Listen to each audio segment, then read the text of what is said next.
Devashish, Subhash, Susmita, I can't see yet. She is sick actually now. Oh, okay. And Smita, I've just been introduced to her. What Devashish has read about me has intimidated me. Okay. And if he would have asked me how do I introduce you, I would have just told him that you just say that I teach in the Department of History in Tripura University, and that is my only identity, and I am very proud of that identity. So a very good morning to all of you, and greetings on May Day. Okay. Now, why I am saying greetings on May Day is, of course, as Father John has very rightly almost laid the foundation or the alignment of my lecture today. Thank you, Father, for that. Because he talked about the dignity of labor. And let me tell you that whether we talk about labor or not, whether we celebrate labor or not, because Devashish has also just mentioned that after a point of time there were no celebrations and he misses that celebration. But Devashish, let me tell you that labor doesn't need to be celebrated in that way. Labor is everywhere. If we are not able to acknowledge the presence of labor, then it is our fault. I am very proud to call myself an academic. I have no problem in calling myself a teacher. I don't even want to call myself an assistant professor. I have gained a lot from my students. I joined in Tripura University in 2016, and I have told everybody that this is my bread and butter. I believe in the dignity of labor. I believe in the dignity of teachers, and this is only possible with you students. And when I was preparing my lecture today, in fact 2-3 days back, I asked Devashish as to whom I would be addressing. So he told me that primarily undergraduate students, and I presume that some of you will be going ahead with research. I very ardently hope so. Okay, that after this you will do your MA, you will do your PhD. Many of you might come to our university to do your PhD. And when I was preparing the lecture, what I did was I was thinking as I was preparing that first of all I will have a certain kind of a structure, because as I've just told you that labor is everywhere.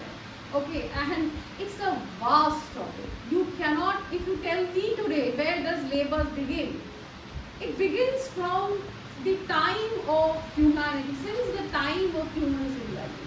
Can we say that this is the date from where labor, as we recognize labor has begun? We cannot. But this is a structured and a very time, it has a time restricted lecture. So what I decided to do was, I decided to name my lecture as History of Labor, Changes and Continuities. And in the morning today, after I made this slide, I was just going through finally I was just going through the slides, and I was finally checking if everything is fine, and I realized that the spelling of labor that I have used here is L-A-B-O-U-R, but no problem, this is the original English dictionary spelling. But as you will notice nowadays, labor is spelled as L-A-B-O-R. But anyways, L-A-B-O-R or L-A-B-U-R, labor remains labor. Okay. Now,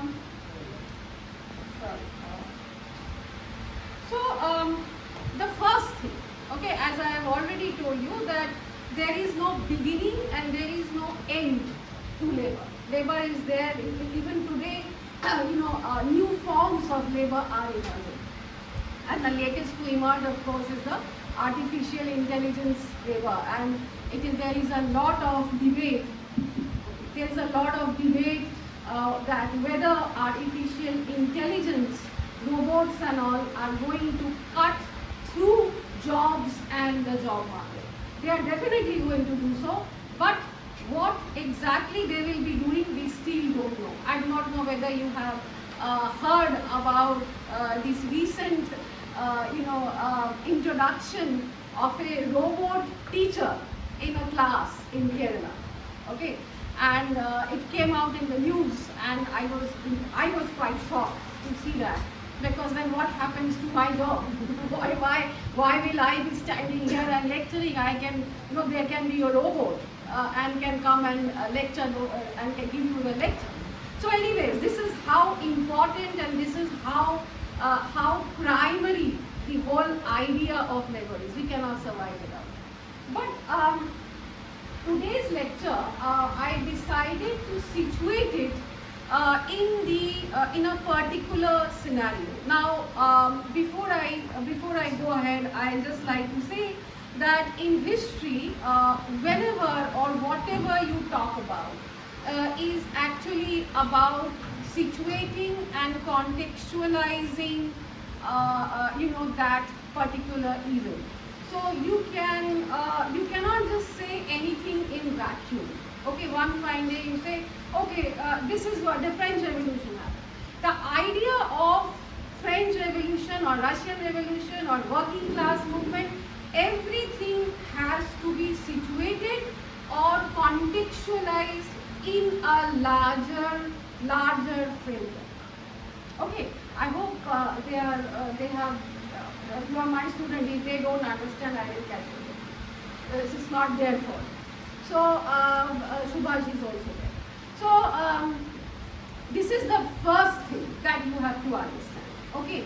So I just can't come and tell you, okay, late 19th century, there is a rise of the industrial, force in the country, and so you will ask me, ma'am, or you should ask me. You haven't asked me yet, but you should ask me that, ma'am, from where has this industrial force come?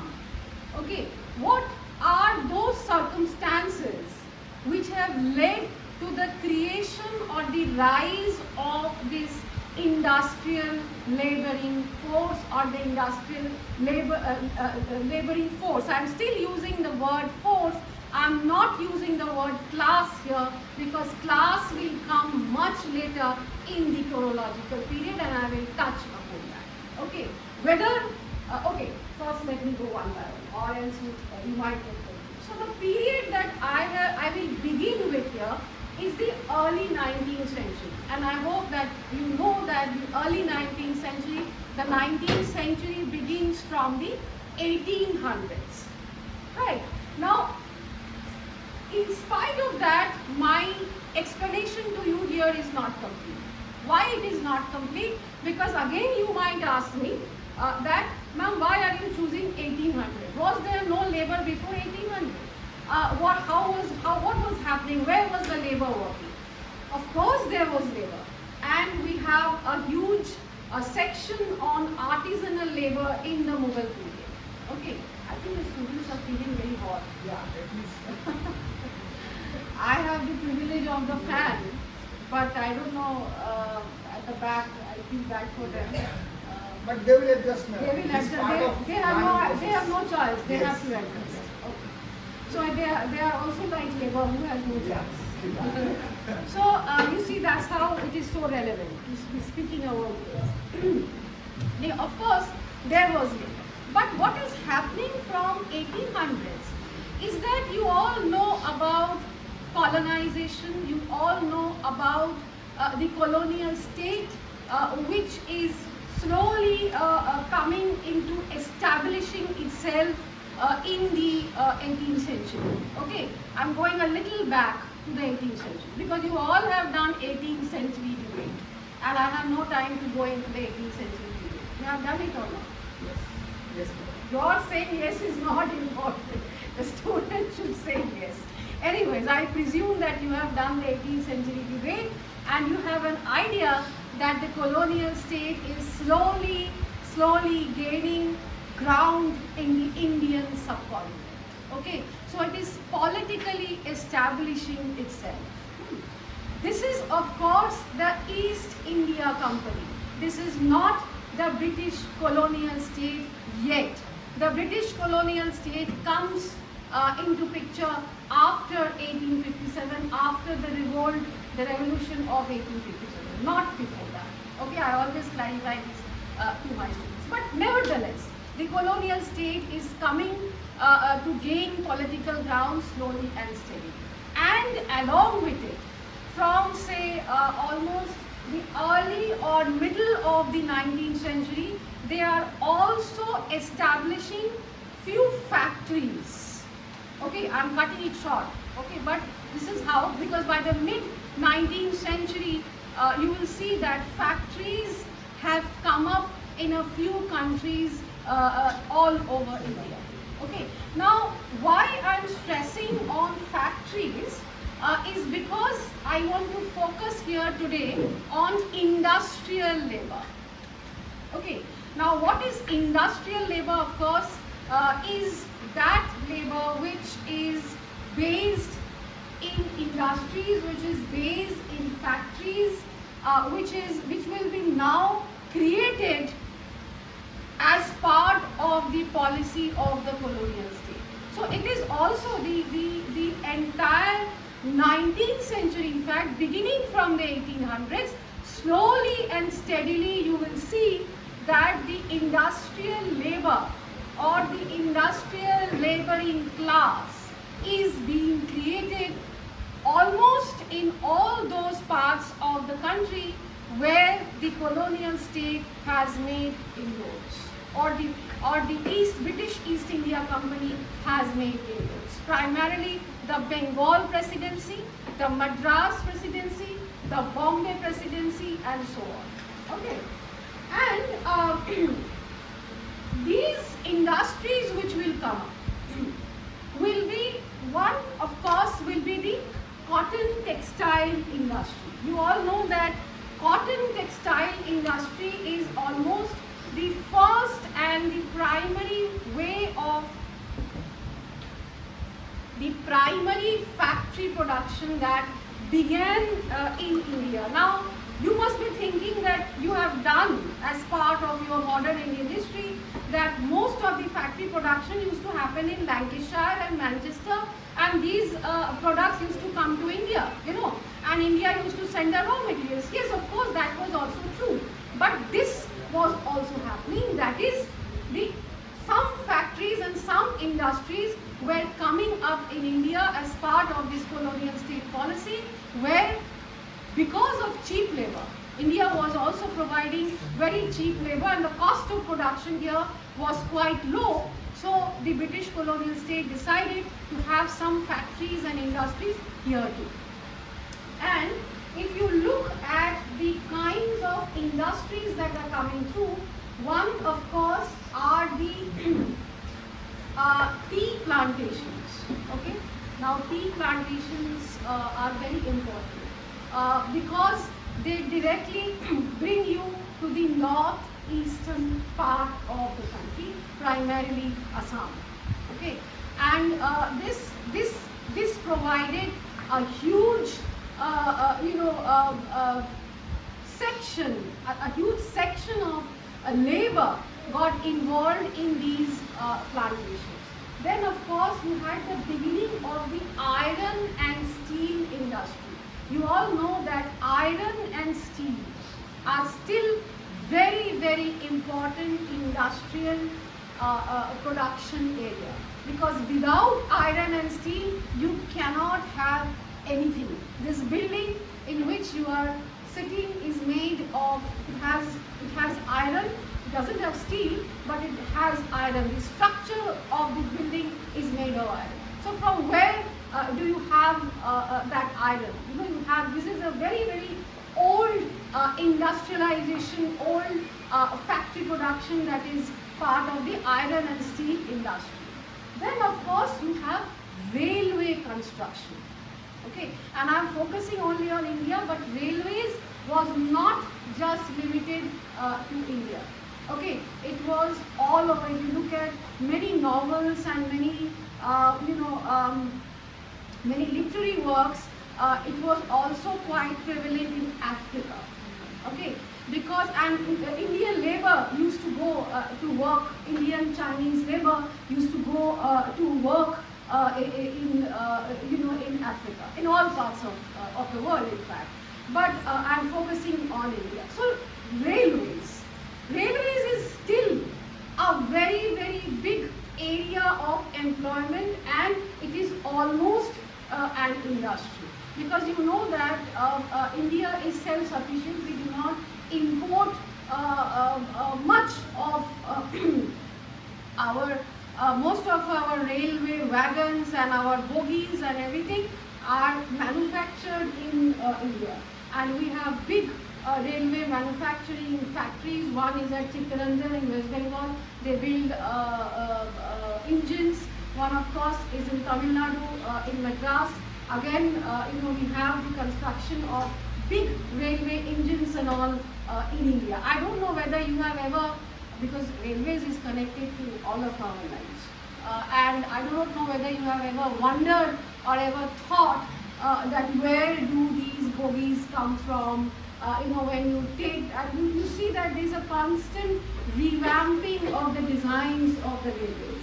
This also happens because India has that technology, or India has that level of technology and labor out of which railway can be constructed. And of course, apart from railway, you had the jute industry. Now, again, I do not know whether you have an idea of not, but the jute industry used to be a very important industry. Can someone please tell me as to why the jute industry is so important? I am asking this to you because you belong to Tripura, and jute and cane are very, very essential to your production, to your economy. You are all from Tripura. You should know that jute, although the industry that I am talking about is not in Tripura, it is in Bengal, in Calcutta, around Calcutta. But jute remains a very, very important industry. Any idea? I just wanted to make this a little interactive so that you don't get bored. Why do you think jute remains so important? Any answer would be? For bags. Very good. Jute bags. You might not be acknowledging the importance of these, but these are very important. Without the jute bags, you cannot carry anything. No product or no goods can be packed without the help of the jute bags. Okay, and of course the cotton industry that I just talked about in Bombay, Ahmedabad, Bombay, they are still very, very strong textile centers, and they have not lost it out to anybody in the last 200 to 150 years. So after this, I go to my next slide. Now this is just a figure that I wanted to give you, that between late 19th and early 20th centuries. Okay, so you see the kind of increase that has happened. Don't worry, this is the only figurative slide I have prepared. I know we do not like figures. It's very boring to learn figures. So I just gave one figuring slide, so figure slide, so that you have an idea. So between 1911, where the population of Indian subcontinent was 303 million, you had 2.1 million workers in the organized sector, and to this, in another 10 years, almost 5,75,000 were added. Here I have used another term, I don't know whether you have noticed it or not, that is organized labor, and I am going to come to that.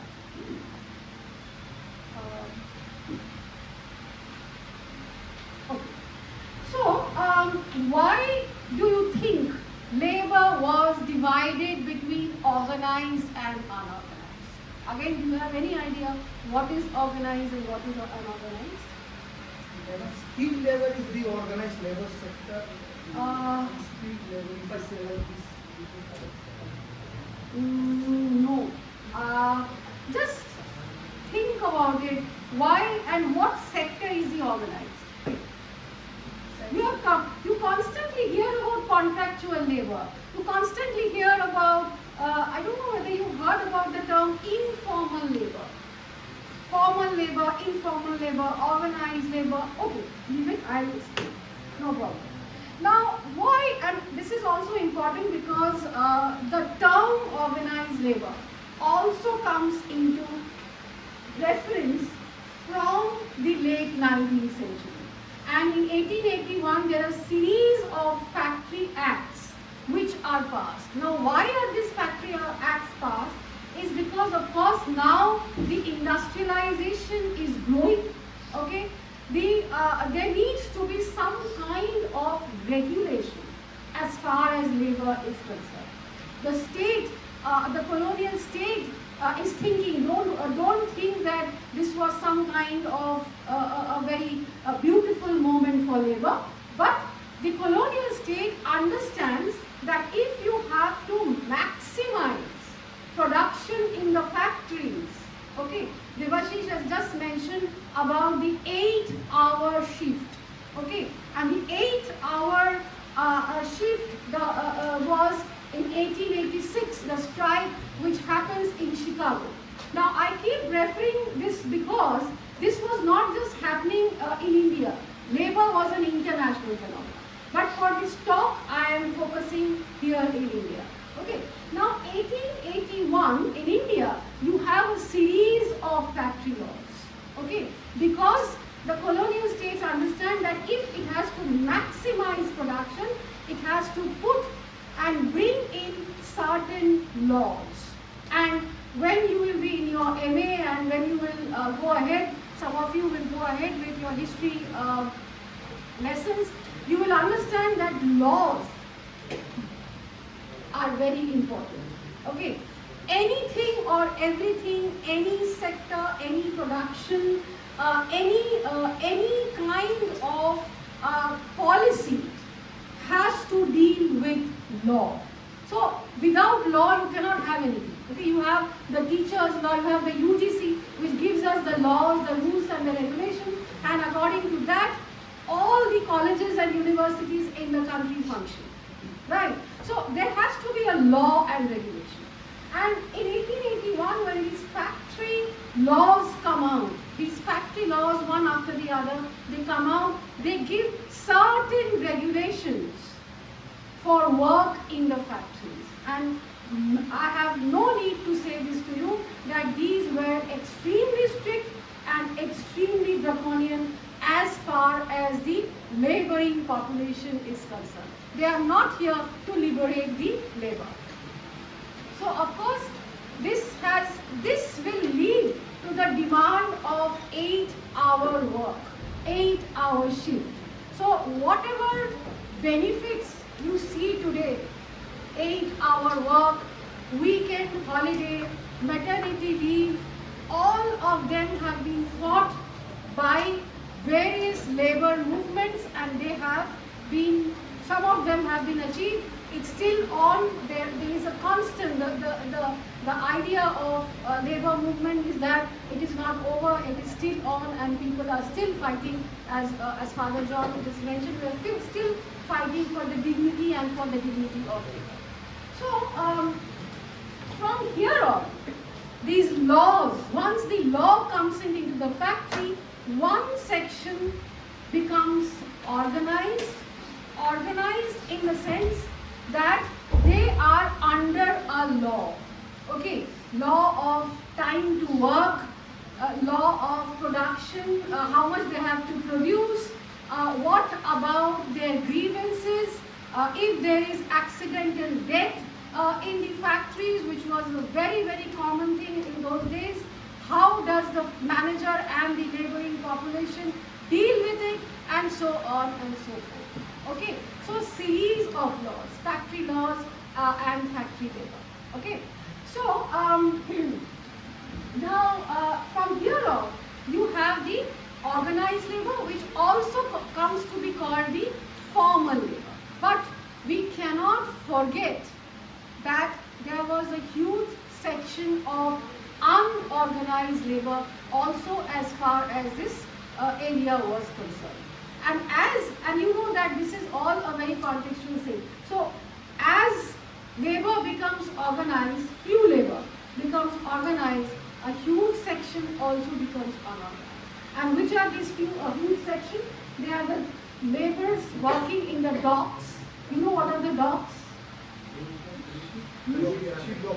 Ship dockyard, docks, because docking, shipyards are very important. You know why? The entire export-import happens on the dockyards. Okay, you might have never felt it, but our entire coast has dockyards. Okay, the coastline has big dockyards. Visakhapatnam is one of them, and they are traditional dockyards. Okay, Calcutta has a huge port, and on the eastern side you have other huge ports. But on the western side also, you have the Bombay dockyard. You have so many movies which have been, shot on those dockyards, and they have shown the nature of the dockyard labor. Because we all know that dockyards became a space for some criminal activities also. Because of the nature of that labor and the nature of the production and smuggling and all of that which was going on there. Okay, but that has nothing to do with the labor which works on the dockyard. So this was primarily the casual labor. Then of course a huge section of the unorganized labor is the side of domestic servants. Okay, domestic labor or domestic servants who work in our houses, in our homes. I really feel bad for them. So hot, and they are fanning themselves, and I am going on ranting on labor. So I don't know. I understand the uncomfortability part also. So, but I have to finish this lecture in an hour. So I have no choice. But I try to make it lighter for you. I try to see what and how you can be incorporated in the discussion. So the entire section of the informal labor is also there, okay? And the domestic labor, I have nothing to explain. You all have people who work in your houses in all kinds of capacities, this is nothing, and they are completely unaccounted, and it is very difficult to say to regulate their wages. If they have absolutely insecure kind of a lifestyle, they have nothing to fall back on. So that domestic labor, of course, created a huge informal sector, and or the unorganized sector. Now this kind of scenario has dominated the Indian industrial framework or the Indian industrial scene since the late 19th century. Okay, and the late 19th century, also the fact that most of the work has been done on organized labor was because, you can understand why, that is, the organized labor was documented, the laws that were there were on the organized labor, and the unorganized labor which went undocumented, there was not much academic work on it. So if you look at the history of labor, or the way the history of labor has been written, you will see that primarily till the 1970s or 80s, they were dominated by the history of factory labor. Okay, so labor means what? The factory labor. Okay, if you talk about the workers, where do you find the workers? In the factories. You do not perceive, or you do not are asked to perceive that there is labor everywhere, and there is labor beyond the factories and the organized workspaces. Now, am I making sense? Am I making sense? Is it that you are understanding, or am I going on ranting on labor and you are feeling very bored? Okay. Let me take a minute break and drink some water. It's fine. I'm just worried about them because this should be comprehensible to you. I was trying my best to make it comprehensible, but since I teach, primarily I teach master students, so I was thinking, I'm trying to be as grounded as possible, but if you do not understand anything, please raise your hand. I'll clarify it there and there. Okay? Now, the next slide.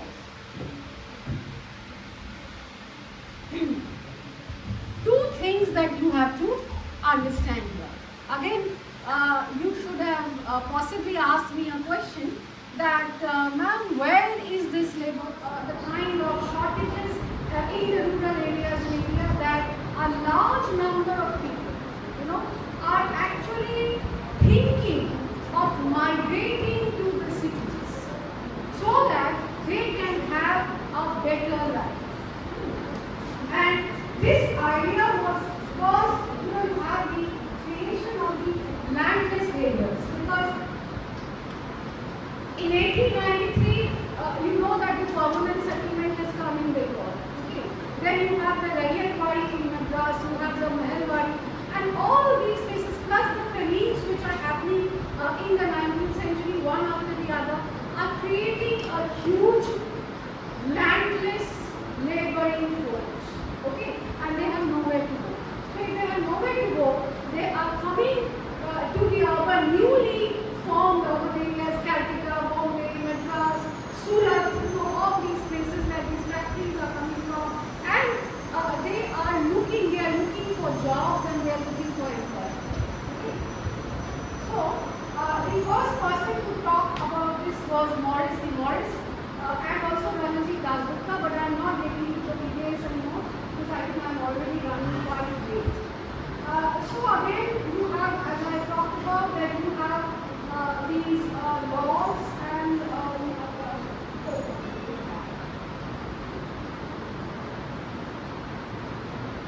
so you have these motivations of migration from the urban to the rural areas. But this urban-rural connection or the rural-urban connection has to be understood in a little larger way. Initially, historians had thought that the migration was only from the rural to the urban areas, that is from the villages to the cities. But as labor history was researched and as labor history began to be revealed and written, it was seen that the migration pattern was not just from the rural to the urban areas, but it was also from the urban to the rural areas. Why and how? Because we know that urban lifestyle often throws you many insecurities. So say for instance, you fall in bad times. The laborer falls in bad times. Has lost his job. Okay. Or there is some kind of a family problem. He always went back to these rural roots. And this cyclical pattern of migration defined the Indian industrial class for a long time. Because the laborers would not leave their rural ties behind. When I'm talking about rural ties, you all know that rural ties means the ties of kinship, the ties of community, the ties of caste, okay, ties of religion, and of course geography. So if I am coming from a particular area in a village, I am tied to another person who also comes from the same village. Okay, this is nothing more rocket science to understand. This is very, very simple. If I am coming from Lucknow, I will look forward the first thing, who are all from Lucknow. So I again build my ties, and when I have to go back, or even in my university, I have seen the first time people come and they look for people who are from my state. Okay, so my state a colleague who just joined, he came from Odisha and he said, who are all the Odiyas here? This is not a problem. You may, because you need to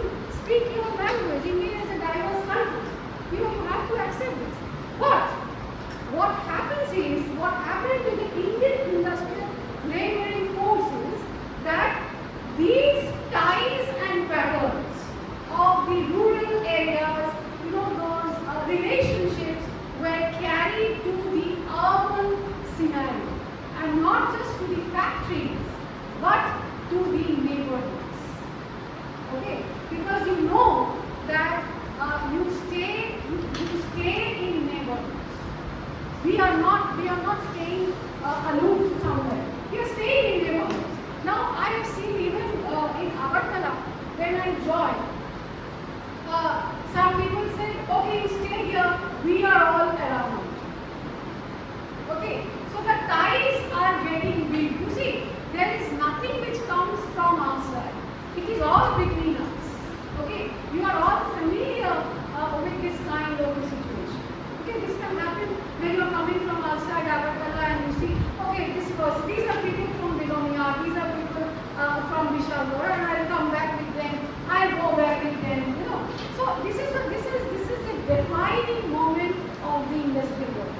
Why I am spending so much time on this is that two things here.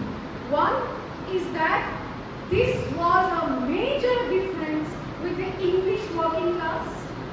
Okay, so the English working class, you do not see this kind of a cyclical gap. Okay, but in India you see. And the other thing which is very, very important is that this had a huge reflection on the working class movement. Because some of my next slides are that. My next slides, which are about this, that is the idea of the working class movement. Now, in short, I will just tell you that when the labor exploitations grew, the solidarities grew. I am not saying that there were no solidarities, there were no unities amongst labor. There was. But what happens is that these solidarities become intervened by caste identities, by community identities. So what happens is that say a certain caste of people can be used by the state and the managers against the striking workers. Okay, and I'm trying to tell you about the working class movement and the importance of strikes here. So do not get me wrong, but the first language of working class solidarity was going on strike. So the strikes have been banned now, and we have also been told that strikes are of no good use. But the organized labor till 1970s and 80s in India held huge strikes. Okay, and you know what happens in a strike. If the workers strike, the nation comes to a stand. You cannot work in a nation where the workers have gone on strikes. So from the late 19th century, you see a lot of examples of strikes. Say for example, the Madras textile strike 1921. Okay, the Kabla riots in 29 before that. But the examples why, and there's one slide where I have all the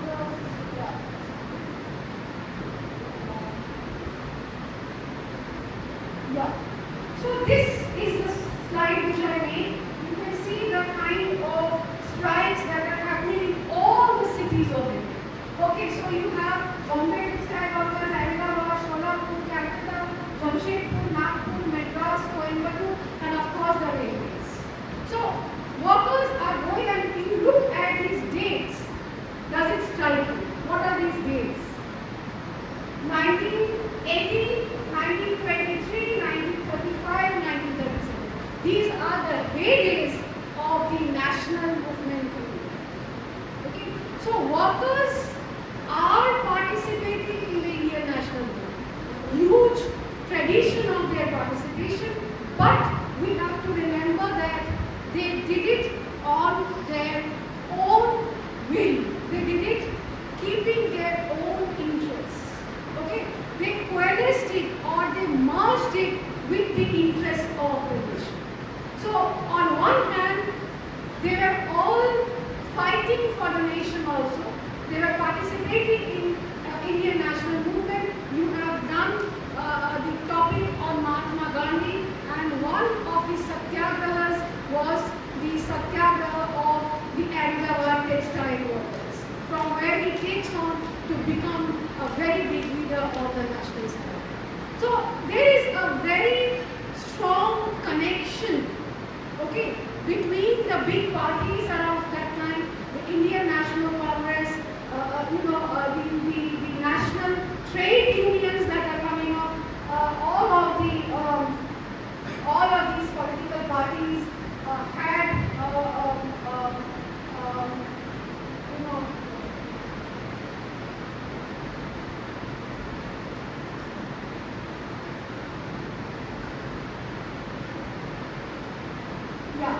the Indian Jute Mills Association of the Calcutta, the Bombay Mill Owners Association.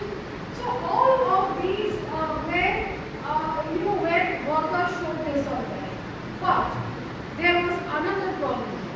That is the idea of class. Okay, most of them were dominated by Europeans. Now, the idea of European and upper class somehow got merged, and the worker participation, most of them were Indians, the worker participation was not enough in these trade unions. This again created a lot of problems, and overall scenario, if you see, if I can say this as one of my conclusions, is that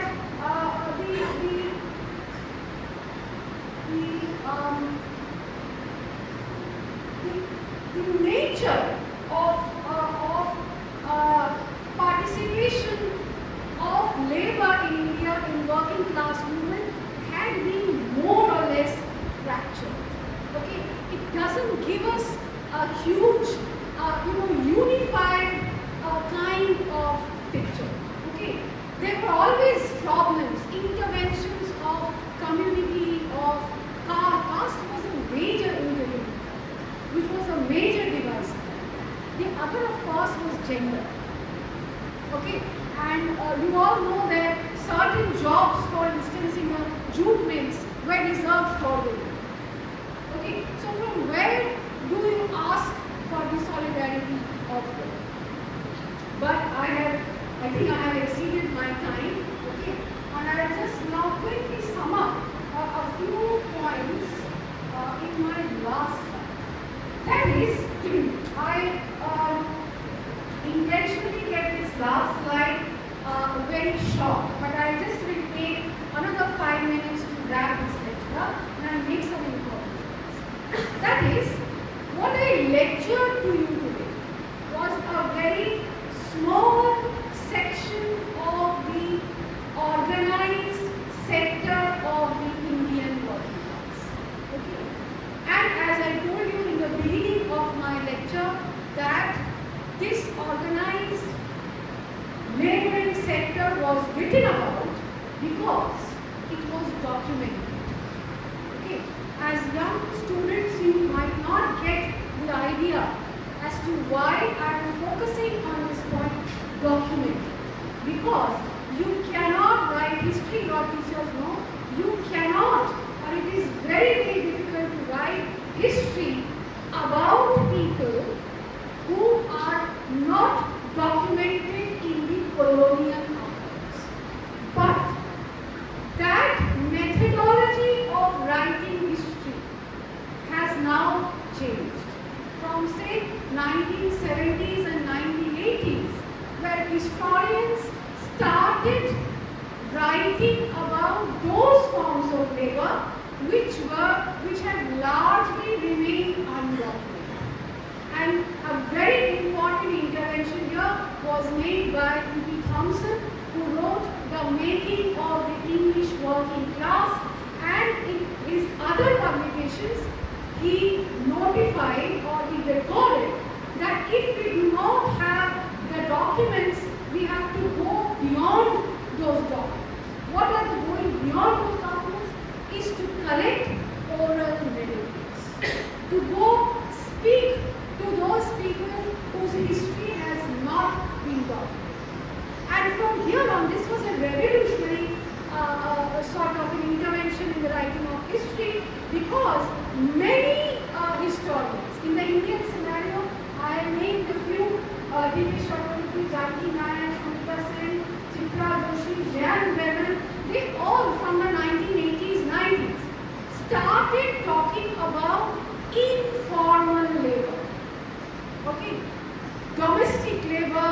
artisanal labor. I worked on artisanal labor area.